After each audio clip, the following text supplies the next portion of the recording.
SIR की जो final list थी उत्तर प्रदेश में वो आ गई। कई चरणों के बाद ये फाइनल लिस्ट आई है, क्योंकि जब शुरुआत में आई थी तो लगभग 2,89,00,000 जो मतदाता थे वो कट गए थे। हालांकि अभी भी कई ऐसे आंकड़े हैं जो सामने आए हैं। हालांकि 80 लाख मतदाता जुड़े भी हैं, उसमें युवाओं की बहुत ज्यादा संख्या है। लेकिन क्या ये जो एसआईआर की प्रक्रिया है ये बीजेपी को नुकसान पहुंचा सकती है? हालांकि आरोप तो ये लग रहे थे बीजेपी पर, विपक्षी आरोप लगा रहा था कि जानबूझकर ये एसआईआर प्रक्रिया कराई गई है जिससे कि ज्यादा से ज्यादा वोट हासिल कर सके बीजेपी और चुनाव में जीत हासिल कर सके।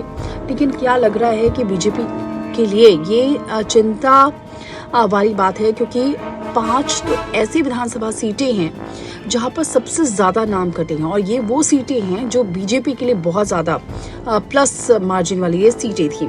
अब अगर बात करते हैं एसआईआर की, तो एसआईआर के बाद बीजेपी के जो मजबूत प्रभावी वाले जिले हैं वहां पर जो मतदाताओं की संख्या है वो सबसे ज्यादा कमी हो गई है, सबसे ज्यादा कमी दर्ज की गई है।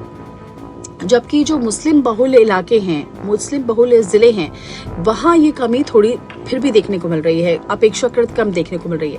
अब सोचिए कितनी बड़ी बात है कि एक तरफ मुस्लिम इलाके जहां पर सबसे ज्यादा लोगों को अंदेशा यही रहता है कि मुस्लिम के खिलाफ रहती है बीजेपी, ऐसा आरोप लगता रहता है, इसलिए यहाँ पर वोट कम हुए होंगे। लेकिन उल्टा ही है, मुस्लिम बहुल इलाके में फिर भी अपेक्षाकृत कम वोट कटे हैं, लेकिन बाकी जो महत्वपूर्ण जिले हैं वहां पर वोट कट गए हैं बीजेपी के। मतदाता सूची में हुए इस बड़े बदलाव ने एक नई राजनीतिक विमर्श को खड़ा कर दिया है। आने वाले चुनावी समीकरणों की अगर बात करें तो इसमें संभावित असर को लेकर अब गहन चर्चा शुरू हो चुकी है। इसलिए क्योंकि अगर आंकड़ों के मुताबिक लखनऊ, गाजियाबाद, कानपुर नगर, गौतम बुद्ध नगर और मेरठ ये ऐसे जिले हैं और जहां पर सबसे ज्यादा वोटर्स हैं बीजेपी के, और वहीं पर दिक्कतें हैं। 27 अक्टूबर 2025 की पुरानी सूची की अगर तुलना की जाए तो यहाँ पर सबसे ज्यादा मतदाताओं के नाम काटे जाने का प्रतिशत सबसे ज्यादा रहा है। अब इन जिलों में 18.75% से लेकर 22.89% तक वोट घट गए हैं।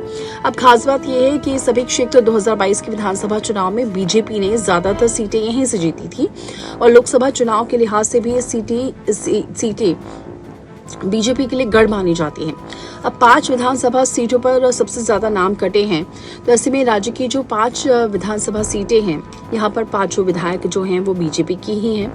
इसमें साहिबाबाद की बात कर लें, नोएडा की बात करें, लखनऊ की बात कर लें, लखनऊ उत्तर की बात कर लें, आगरा कैंट की बात कर लें, या फिर इलाहाबाद नॉर्थ शामिल हैं। ये वो इलाके हैं जहाँ बीजेपी के ही विधायक हैं, और यहाँ पर ये सबसे ज्यादा वोट कटे हैं। अब बीजेपी प्लस की जो अधिकतर सीटें हैं वहां पर लगभग 18 से 34% की गिरावट दर्ज की गई है।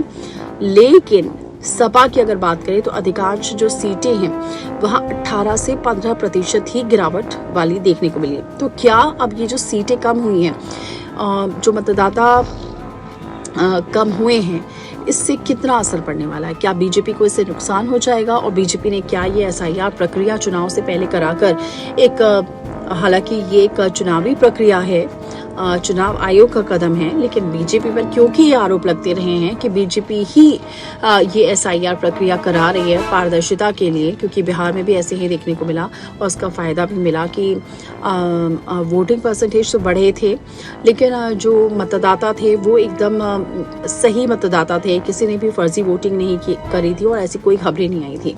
लेकिन क्या ये बीजेपी के लिए नुकसानदेह साबित हो सकती है, क्योंकि ऐसी सीटों का आंकड़ा सामने आया जो बीजेपी का गढ़ मानी जाती है, और ऐसे में एक एक सीटें कितनी महत्वपूर्ण रहती है चुनाव में, इसका अंदाजा तो आपको है ही। अब बहरहाल देखना होगा। अभी फॉर्म 6 का एक ऑप्शन है, जहां जहां मतदाता कटे हैं वहां वोटर को बढ़ाया जा सकता है, क्योंकि बीजेपी ने तो यहाँ तक एक अभियान भी चलाया था और अपने जो कार्यकर्ता थे उनको कहा था कि आप बीजेपी के सभी कार्यक्रमों से दूर रहें, लेकिन वोटर्स को जरूर जोड़ें, वोटर्स को बढ़ाने में, इस अभियान को बढ़ाने में, एसआईआर में कोई गड़बड़ी ना हो, इसके लिए बढ़ चढ़कर हिस्सा लें, लोगों के बीच जाएं। तो अब देखना होगा किसका असर क्या होता है, क्या और नाम बढ़ते हैं वोटर लिस्ट में, फॉर्म 6 का कुछ असर देखने को मिलता है, या फिर इन जिलों में बीजेपी को नुकसान हो सकता है।